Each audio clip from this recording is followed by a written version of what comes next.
Hey everyone, I'm Demis Hellen and welcome back to another 3-part series where we're looking at Cubase 15's brand new melodic pattern editor. And in these videos I'm going to explain how we can use the basic controls, how we can develop ideas, and then how we can make arpeggios and the classic arpeggios in that sense, and then expand on those ideas using all of the controls that are available to us. Okay, so let's take a first look at the pattern editor. So I've got an instance of Retrolog 2 loaded up into this section. You'll hear this sequence in a second. And when we double click, we get a MIDI part to start with. So that is the usual suspect that you'd expect to see.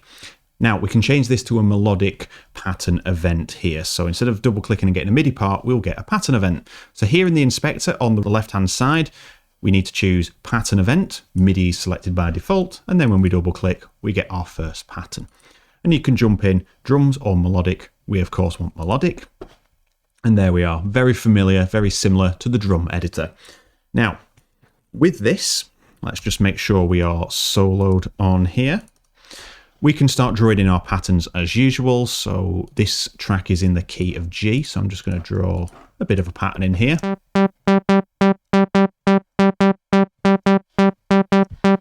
And we have our controls down the left-hand side, and we can see we've got pitch controls, chord controls, generated steps controls, edit controls, and then down at the bottom we have the variations, density, voices when we use polyphony and things like that. And then when we click on polyphony, we get lane control, and we get Euclidean options and all different things to generate patterns. And I'm going to show you how we can do some of them with a context of a little loop that I've got going on here.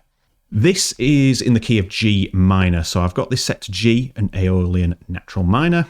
And I'm going to set these pitches here, so we can just type these in. So we said C2, I'm going to say I want it to be G2 to G3. So now we're starting on the root note and ending on the root note, but all the notes in between are in the scale. And that gives us much flexibility in generating more steps in this pattern that are going to stay in key.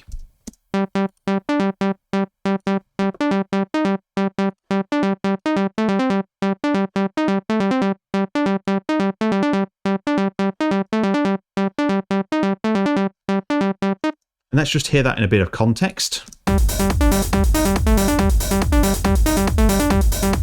So it's a bit too low in the mix, so I'm going to use the controls over here. We can choose the octaves so we can shift them down, or we can shift them up.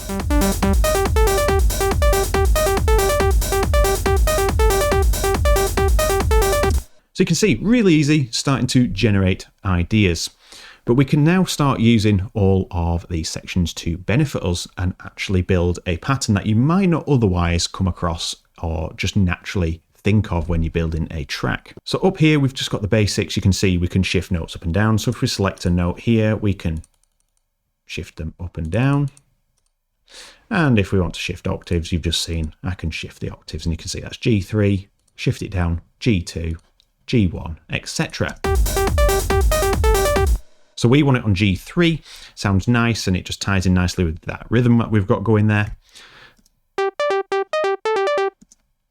And then we have the chord lane. So we're going to skip over this one. This is very simple. If you turn this on, you can just drag and drop MIDI parts on there and it'll populate your melodic pattern, and you can then manipulate that from there. In our case, we're building it from scratch. So looking at the generate steps, we can see we've got a randomizer, and then we've got the ability to have a rising, fall in, and then a rise and down, and a fall and rise on there. So this is going to override this pattern now. So if I click this one,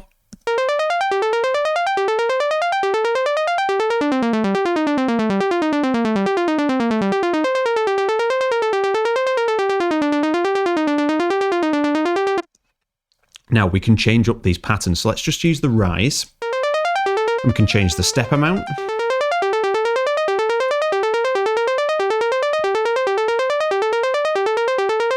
And the spread.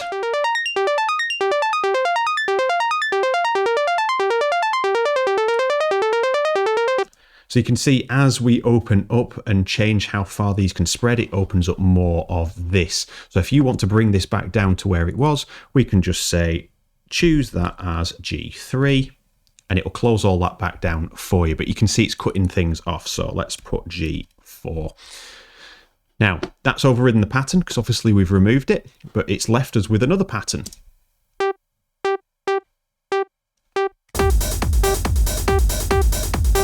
So a nice happy accident. That is not me planning this. It just shows you that we can generate ideas even just by shifting things around and making a mistake.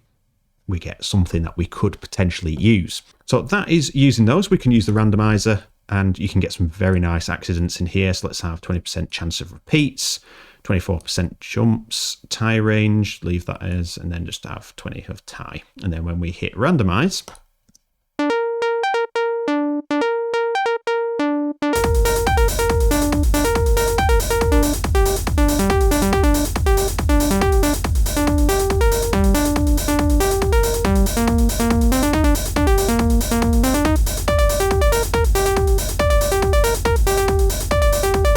just keep hitting randomize till it suits the track that or the loop that you are trying to integrate it into. And you can see that's probably the first one that fits the best because it's a little bit more syncopated. We've got all these options here to edit these notes as well. So you can see we've got tie all. So let's just get rid of these. If you want to extend a note, we can just click and drag and that will last for the full beat or the full bar, whatever you choose.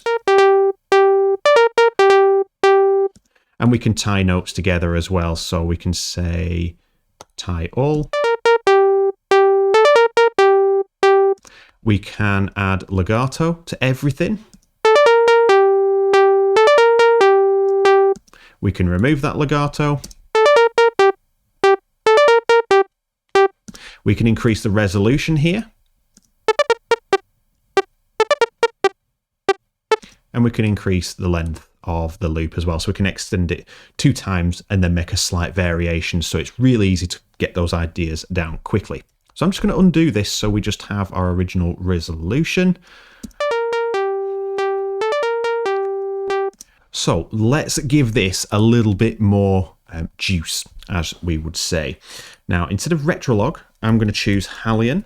And I'm using the Absolute 6 collection here. And we can see, let's use Tribe Work. And we're going to pick Chicago Soars.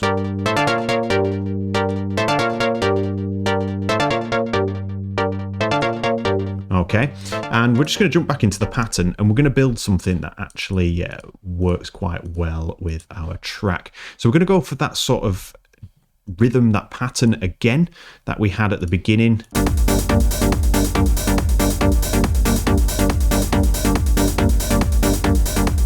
And let's say we want to increase its resolution so it's a little bit more staccato.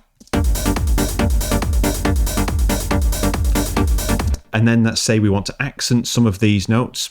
Let's say the one before the beat end. So we're going to extend it 3.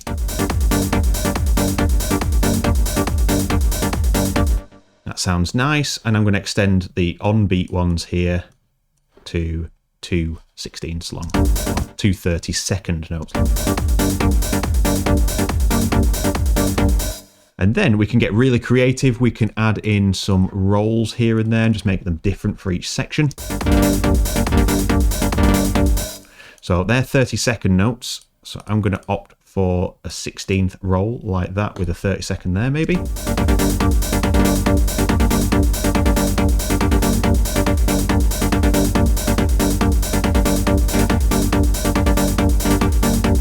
And then at the bottom, we have all the usual suspects like the velocity control, we have the probability variance gate, and we can just make some velocity changes here.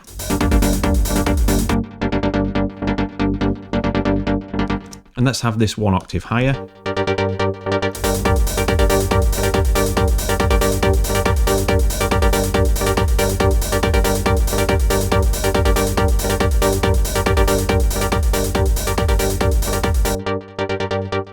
And then let's just say as well on here, let's have the repeat on. Let's make this last one over here repeat 3 times. So that's exactly the same as doing 3 notes drawn in, but we can get there a lot quicker just by dragging this up and down and choosing how many repeats we want.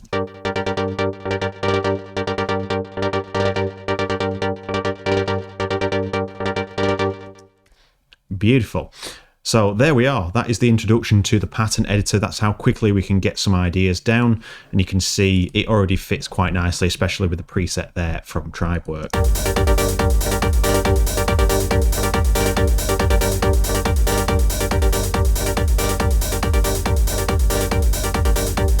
So there we are. Now you know how to use the Melodic pattern editor. It's very intuitive and you can get results very fast, as you could see there, just by drawing things in. But in the next episode, we're going to look at the Euclidean mode and not draw any notes in and generate a groove out of this. I'm going to use the same sound and build something a little bit different and show you how quickly and easily we can get to those results as well. So thank you very much for watching. I'll look forward to seeing you all in the next one. Take care.